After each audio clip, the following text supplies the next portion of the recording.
Assalamualaikum warahmatullahi wabarakatuh. Perkenalkan, kami dari kelompok 5 akan menganalisis return pasar PT Indofood Sukses Makmur Tbk.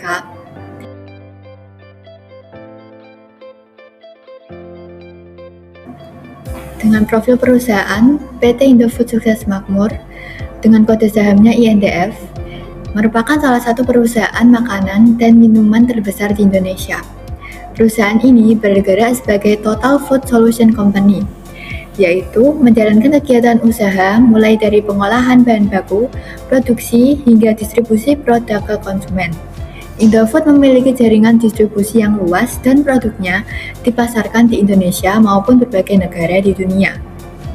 Dengan profil perusahaan, PT Indofood Sukses Makmur Tbk, kode saham INDF, tahun berdiri pada tanggal 14 Agustus 1990, dengan nama awal PT Panganjaya Intikusuma dan berganti nama menjadi PT Indofood Sukses Makmur pada tahun 1994, yang berkantor pusat di Jakarta, Indonesia, dan terdaftar di Bursa Efek Indonesia sejak tahun 1994.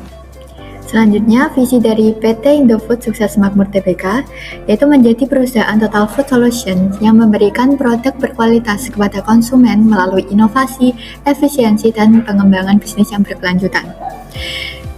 Indofood memiliki 4 kelompok bisnis utama, yaitu consumer branded product dengan produknya mie instan, produk susu, makanan ringan, bumbu, nutrisi, dan minuman. Dan yang kedua, Bogasari dengan produksinya yaitu tepung terigu dan pasta. Yang ketiga yaitu agribisnis dengan produknya berupa perkebunan kelapa sawit, minyak goreng, margarin, dan produk turunannya.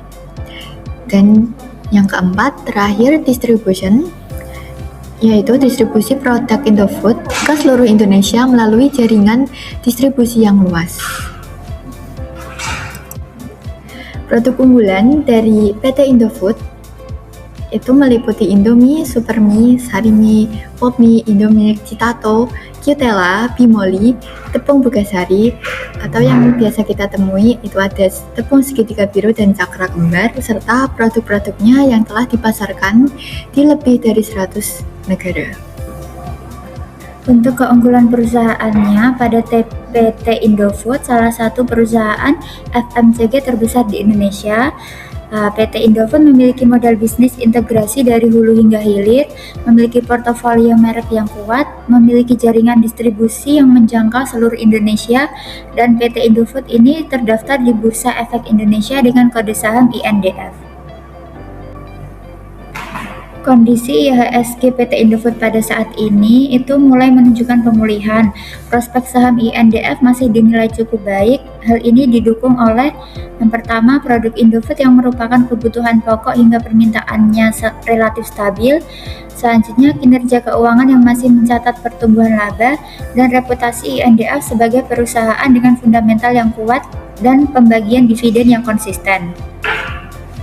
Dengan fundamental yang kuat, saham INDF dinilai memiliki peluang untuk tetap tumbuh dan menjadi pilihan investasi jangka panjang yang relatif lebih stabil dibandingkan banyak saham lainnya.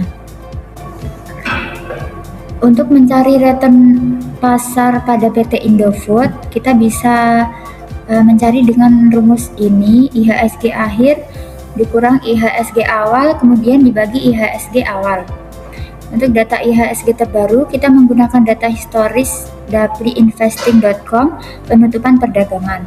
Diketahui IHSG pada 15 Juli 2025 itu 7.140,28 dan IHSG pada 15 Juli tahun 2026 itu 6.041,97. Kemudian kita hitung menggunakan rumus ini, yaitu IHSG akhirnya 6.041,97 dikurangi IHSG awalnya 7.140,28 dibagi lagi IHSG awalnya 7.140,28. Setelah dihitung diketahui minus 1098,31 dan dibagi IHSG awalnya itu 7.140,28 diketahui minus 0,1538. atau minus 15,38%. Pada return pasar sebesar minus 15,38%, ini menunjukkan bahwa indeks harga saham gabungan atau IHSG mengalami penurunan sebesar 15,38% dari 15 Juli 2025 ke 15 Juli 2026. Secara umum, pasar saham Indonesia berada dalam tren koreksi pada periode tersebut. Selanjutnya, return saham INDF. Return INDF sama dengan INDF akhir dikurangi INDF awal dibagi INDF awal. Data INDF terbaru kita menggunakan data historis dari investing.com penutupan perdagangan. Untuk INDF dari 15 Juli 2025 itu 7.775 dan untuk INDF 15 Juli 2026 itu 6.750. Untuk perhitungannya, RM sama dengan 6.750 dikurangi 7.775 dibagi 7.775. Hasilnya minus 1025 dibagi 7.775, ya, hasilnya minus 0,1318. Hasilnya minus 13,18%. Untuk return saham INDF sebesar minus 13,18% menunjukkan bahwa harga saham PT Indofood Sukses Makmur Tbk mengalami penurunan sebesar 13,18% selama periode tersebut. Analisis saham INDF PT Indofood. Kelebihan saham INDF yaitu merek sangat kuat seperti Indomie, Popmie, Citato, Bimoli, dan Indomie. Produk merupakan kebutuhan pokok sehingga permintaannya relatif stabil meskipun kondisi ekonomi berubah. Memiliki diversifikasi usaha yang mengurangi risiko jika salah satu segmen mengalami penurunan. Konsisten membagikan dividen kepada pemegang saham. Fundamental perusahaan tergolong baik dengan posisi ekuitas yang kuat. Untuk kekurangan atau risiko, beberapa faktor yang dapat mempengaruhi kinerja INDF antara lain yaitu harga gandum dunia yang meningkat sehingga biaya produksi naik, fluktuasi harga CPO atau crude palm oil yang mempengaruhi laba segmen agribisnis. Pelemahan nilai tukar rupiah terhadap dolar Amerika Serikat karena sebagian bahan baku masih diimpor. Persaingan yang semakin ketat di industri makanan dan minuman. Untuk lanjutannya, peluang atau opportunities. Jumlah penduduk Indonesia terus bertambah sehingga kebutuhan dan makanan juga semakin meningkat. Daya beli dan konsumsi masyarakat terus berkembang sehingga permintaan terhadap produk Indofood berpotensi meningkat. Produk Indofood sudah dikenal banyak negara sehingga masih memiliki peluang untuk memperluas pasar, meningkatkan penjualan di luar negeri. Untuk ancaman atau threats, inflasi dapat menyebabkan harga bahan baku dan biaya produksi meningkat. Kenaikan harga bahan baku seperti gandum dan minyak sawit atau CPO dapat mengurangi keuntungan perusahaan. Persaingan yang ketat dengan perusahaan makanan dan minuman lain membuat Indofood harus terus berinovasi agar tetap menjadi pilihan konsumen. Perlambatan ekonomi global dapat mempengaruhi daya beli masyarakat dan kondisi pasar sehingga berpotensi berdampak pada pertumbuhan penjualan. Baik, untuk selanjutnya kita membahas tentang pengaruh IHSG terhadap INDF. INDF merupakan saham blue chip sehingga pergerakannya cukup dipengaruhi oleh kondisi IHSG. Saat IHSG menguat, minat investor terhadap saham-saham berkapitalisasi besar seperti INDF biasanya ikut meningkat. Saat IHSG melemah, harga saham INDF dapat ikut terkoreksi.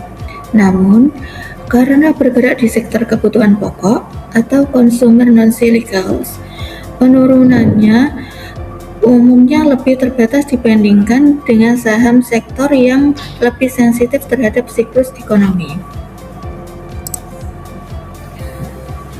Menurut pendapat kelompok kami berpendapat bahwa saham INDF lebih layak dipertimbangkan sebagai investasi jangka panjang karena memiliki fundamental yang kuat, merek yang telah dipercaya oleh masyarakat, diversifikasi bisnis yang baik, dan juga konsisten menghasilkan laba. Meskipun terdapat resiko seperti kenaikan harga bahan baku, fluktuasi nilai tukar rupiah, dan kondisi ekonomi global, Indofood dinilai mampu menghadapi tantangan tersebut melalui skala bisnis yang besar dan manajemen yang berpengalaman.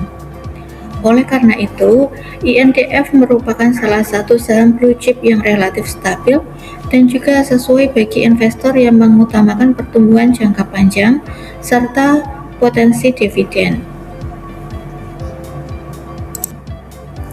Kami dapat menarik kesimpulan berdasarkan analisis fundamental dan kinerja keuangan dari PT Indofood Sukses Makmur Tbk atau INDF masih merupakan perusahaan dengan prospek yang baik. Pertumbuhan pendapatan dan laba bersih menunjukkan bahwa perusahaan mampu menjaga kinerjanya meskipun menghadapi kenaikan biaya bahan baku. Selain itu, produk-produk Indofood merupakan kebutuhan sehari-hari sehingga permintaannya relatif stabil. Sekian presentasi dari kelompok 5. Apabila terdapat kesalahan dari pengucapan maupun penulisan, kami mohon maaf. Selamat siang dan terima kasih. Wassalamualaikum warahmatullahi wabarakatuh.